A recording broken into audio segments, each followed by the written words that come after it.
Hey guys, so it's currently Sunday, August 28th. This is the first weekend I've been on campus and we start classes on Monday, tomorrow.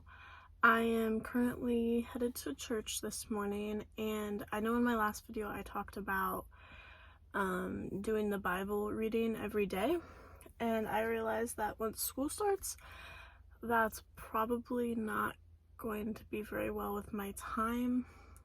Not anything against God or the Bible, I love that and I want to get better, but because of all my classes and stuff, I'm probably not gonna have time to make a video every day and all of that. So instead, I'm just gonna do it on Sundays, and I will start now in the car before I head to church because I've got some time. I'm trying out a new church today that I've never been to, so I'm a little nervous, but I'm okay, I feel good. First Presbyterian Church in Anderson. I'm kind of excited because I used to go to First Presbyterian Church back in my hometown. So it's kind of the same, but it's a different town. So let's get started. This is my Bible. It has my name on it and everything. I got it from my church when I became a member there and went through that process. So let's get to this part. So we're going to start in the Old Testament today. And we're going to start in Genesis 1. And I'm going to read the 6 days of creation and the Sabbath. And that is chapter 1 and a little bit into chapter 2. So this might take a minute, but I ask you to maybe get your Bibles out or just hear me read and maybe read with me. And then we can go over it together. So, 6 days of creation and the Sabbath. Chapter 1. In the beginning, when God created the heavens and the earth was a formless void, and darkness covered the face of the deep, while a wind from God swept over the face of the waters. Then God said, "Let there be light," and there was light. And God saw that the light was good, and God separated the light from the darkness.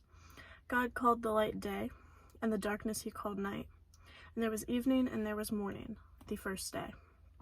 And God said, "Let there be a dome in the midst of the waters, and let it separate the waters from the waters." So God made the dome, and separated the waters that were under the dome from the waters that were above the dome. And it was so. God called the dome sky.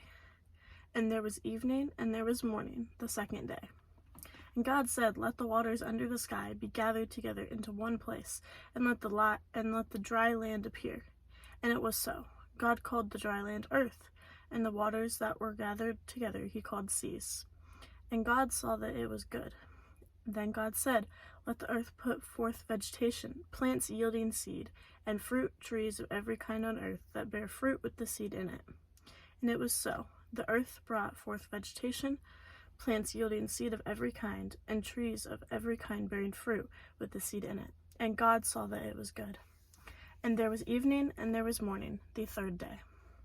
And God said, "Let there be lights in the dome of the sky to separate the day from the night, and let them be for signs and for seasons and for days and years, and let them be lights in the dome of the sky to give light upon the earth." And it was so. God made the two great lights, the greater light to rule the day, and the lesser light to rule the night, and the stars. God set them in the dome of the sky to give light upon the earth, to rule over the day and over the night, and to separate the light from the darkness. And God saw that it was good. And there was evening, and there was morning, the fourth day. And God said, "Let the waters bring forth swarms of living creatures, and let birds fly above the earth across the dome of the sky."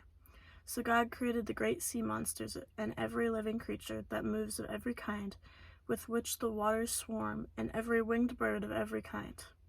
And God saw that it was good.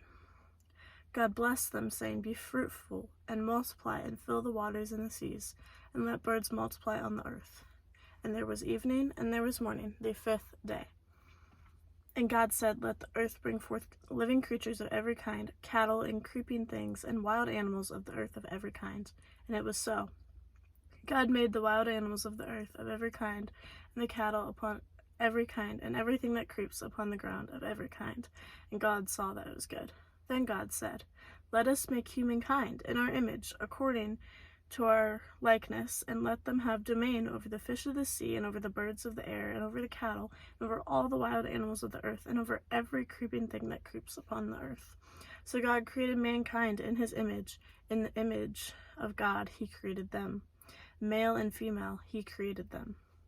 God blessed them, and God said to them, "Be fruitful and multiply, and fill the earth, and subdue it. Have dominion over the fish of the sea, and over the birds of the air, and over every living thing that moves upon the earth."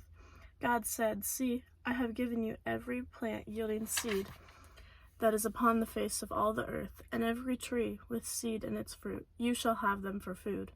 And to every beast of the earth, and to every bird in the air, and to everything that creeps on the earth, everything that has the breath of life, I have given every green plant for food." And it was so. God saw everything that he had made, and indeed it was very good. And there was evening and there was morning, the sixth day. Thus, this is chapter 2.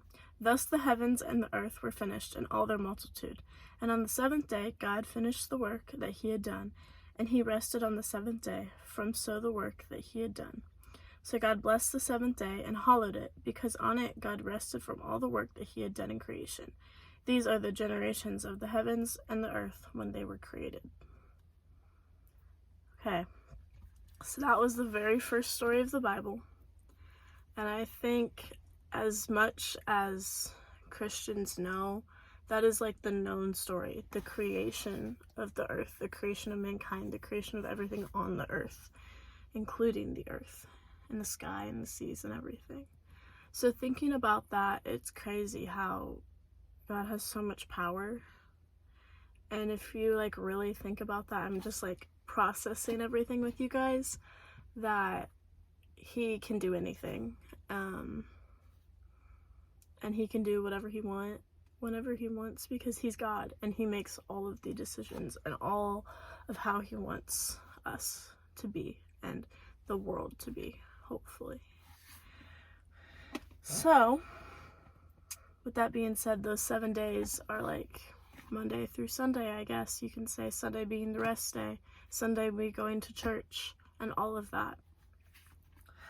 So I think that first story is very powerful, and it makes sense of how the world was created. And yes, there's all these other things about science and things, but in my opinion, I know I'm not trying to be controversial, but in my opinion, the Big Bang, I am studying science, so I understand. But the Big Bang, right, the thing that created all of the world and scientists' mind and everybody's mind. Well, what made those stars collide? Who did that, right? They just weren't there. Like, how do things just appear? They don't. So God made those things happen. God set all of this. God set all of it in motion, and then he set everything up the way he wanted it to be. And he did, right here. And this is our proof of it right here. And I am excited to go to church and experience this new journey. So, next week, next Sunday, I'm going to read another account of the creation on here, on page 2 I've released in my book. And mine is the NRSV, New Revised Standard Version, red letter by Cokesbury. Right there, if you guys can see that. So, I'm going to head off to church. I'm going to end the video here just so I can be more present. But thank you guys for joining me today, and let me know what other videos you'd like to see, and styles like that. And I'm going to continue this every Sunday, no matter where I am, no matter what I'm doing, every Sunday. So, and I'll try to post it on Sunday too. So I will see you guys whenever I make my next video. Thank you guys. Have a good day. Bye.